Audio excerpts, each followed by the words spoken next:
ये मेरे भावनात्मक स्थिति में, मैं भगवान महादेव के अभिषेक किए बिना मैं जल तक नहीं पीता, मेरा कोई काम नहीं होता, और मैं गौरव के साथ कह सकता हूं मैं शंकर का भगत हूं। अभी जबलपुर में आयोजन हुआ, मुझे कोई करके बता तो दे, 362 घंटे अनवरत दिन रात अभिषेक चला है, 1 सेकंड के लिए बंद नहीं हुआ।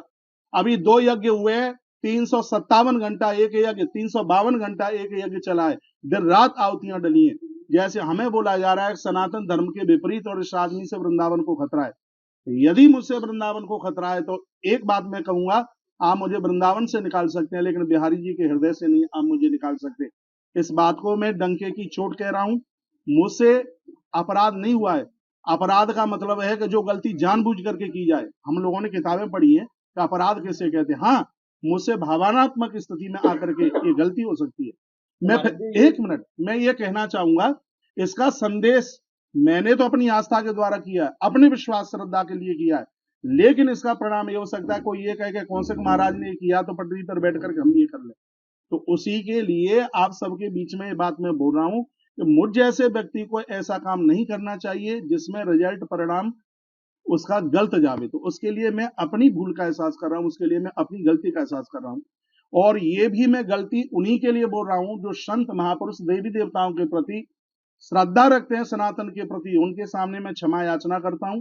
लेकिन जो मुझे लोग डंडा दिखा करके और मेरे ऊपर जबरदस्ती करके, उनके लिए मैं कल भी निडर था और आज भी निडर हूं, और मैं कल भी निडर रहूंगा, इसलिए क्योंकि मैं धर्म के लिए जीवन जी रहा हूं, मैं परहित और मैं परमार्थ के लिए जीवन जी रहा हूं। मैंने संकल्प लिया है कि जब तक 1 लाख गाय पूरी नहीं हो जाएगी तब मैं अन्न नहीं खाऊंगा, और ये मुझे भी पता है कि जब तक मेरी 1 लाख गैया पूरी नहीं होगी तब तक तो मेरे कोई प्राण भी नहीं ले सकता।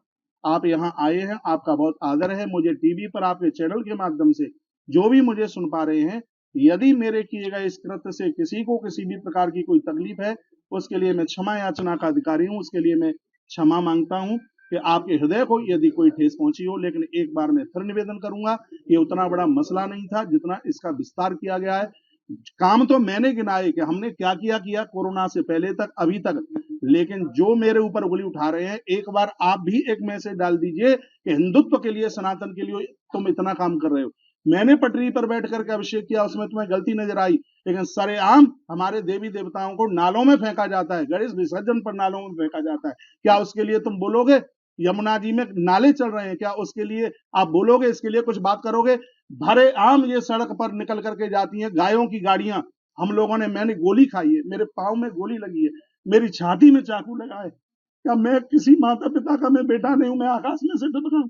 हम इस काम के लिए कर रहे हैं। तुम में से जो भी है उंगली उठा रहे, मुझे बताइए कि तुमने किस गौ माता के लिए गोली खाई, तुमने किसके लिए लाठी खाई। हम रात रात भर जगते हैं, और आपके चैनल के माध्यम से कहना चाहूंगा, सत्य परेशान हो सकता है लेकिन सत्य कभी पराजित नहीं हो सकता। मेरा जन्म गौ माता के लिए हुआ है। 250 बच्चे यहाँ निःशुल्क पढ़ते हैं। आप लोगों ने कभी उसकी डाली है वीडियो?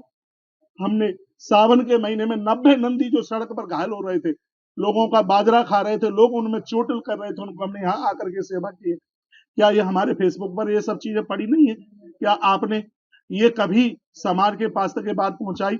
हमने पूरे परिक्रमा में पेड़ लगाए, क्या कभी आपने ये सूचना दी? देखिए, अपनी टीआरपी बढ़ाने के लिए आप ऐसा मत कीजिए, इसका भुगतान आपको करना पड़ेगा। प्रकृति के यहाँ देर है, लेकिन प्रकृति के यहाँ अंधेर नहीं है। आप अपनी ऊंची आवाज में मुझे दबाना चाहोगे तो ये बिल्कुल कभी भी संभव नहीं होगा। मैंने भूल की है, मैंने गलती की है, संत महापुरुष गुरुजनों के सामने मैं उसका एहसास करता हूं। लेकिन तुम ये कहोगे हम पुतला तो लोगों के फूकते रहते हैं, तुम पुतला फूकिए, हमसे कोई ऐसी डिमांड रखी जाए। मैं तो इन सब चीजों के लिए बहुत ज्यादा खिलाफ हूं। हम नास्तिक लोग नहीं है। मैं 365 दिन भगवान महादेव का महारुद्राभिषेक करता हूं। यदि मुझसे भूल हुई है तो मैं भगवान शंकर को कहूंगा कि आपके चरणों में मेरी प्रार्थना है कि प्रभु आगे से मुझसे कभी यह गलती नहीं होगी। आपके चरणों में मैं वंदन, संत महापुरुषों के चरणों में मैं वंदन और मैं प्रणाम करूंगा। और जो भी ये भ्रामिकता की जो बातें फैलाई जा रही हैं, सिर्फ बदनाम करने के लिए, इस आदमी को इतना ऊंचा क्यों, इसकी इतनी तरक्की क्यों, वो भी कह रहे हैं, कहते हैं कि 18 पुराणों की गाथा। ये मेरा गौरव है। 5 साल हो गई है, एक दिन के लिए भी हमारी कथा बंद नहीं हुई है। पुराण, उपपुराण, स्मृतियां, 4 वेद, ये मुझे सब बोलने का ये अधिकार मुझे प्राप्त हुआ है। अभी भी मेरे पास में इतने प्रमाण है। पानी का मतलब क्या है? जो हमारे प्राणों की रक्षा करता है और हमारे पापों का तारण करता है, उसको पानी कहते हैं। यजुर्वेद में लिखा हुआ है कि हम नदियों की पूजा क्यों करते हैं?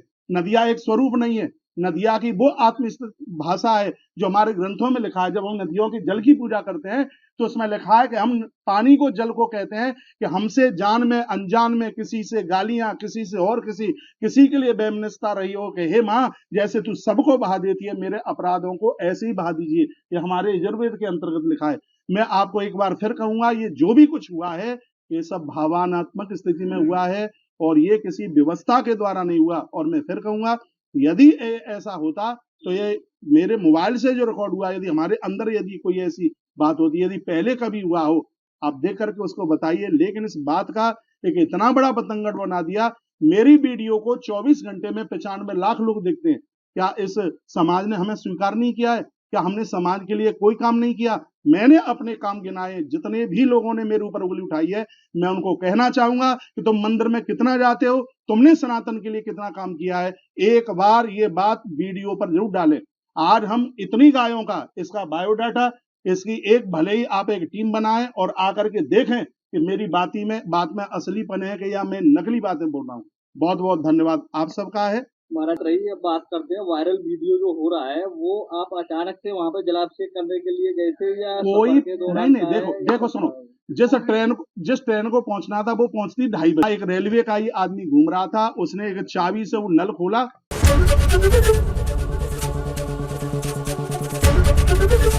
एबीपी गंगा, खबर आपकी, जुबान आपकी।